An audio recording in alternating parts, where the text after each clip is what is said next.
महिलेच्या घरासमोर अश्लील वस्तू फेकून विनयभंग करणाऱ्या 3 आरोपींना तोफखाना पोलिसांकडून अटक।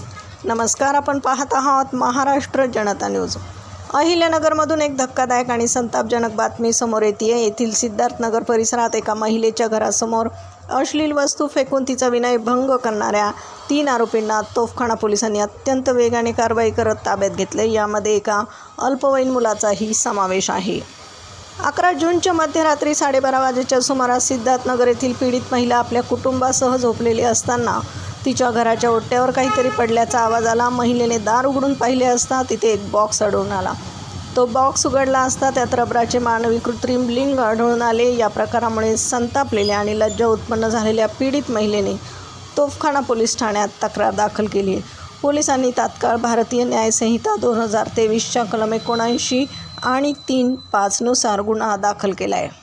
घटनेचे गांभीर्य ओळखून तोफखाना पोलीस स्टेशनचे पोलीस निरीक्षक बालाजी वैद्य यांच्या मार्गदर्शनाखाली गुन्हे शोध पथकाचे पोलीस उपनिरीक्षक योगेश चाहेर यांनी तात्काळ तपास चक्र फिरवली। पोलिसांनी मुख्य आरोपी विनोद मधुकर त्रिभुवन याला ताब्यात घेतले। त्याची कसून चौकशी केली असता त्याने साथीदार हर्ष शेलार आणि एका अल्पवयीन मुलाच्या मदतीने हा गुन्हा केल्याची कबुली दिली आहे।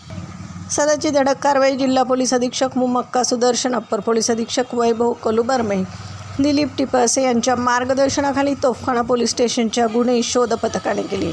या प्रकरणाचा पुढील तपास सहाय्यक फौजदार गोपीनाथ गोरडे करत आहेत।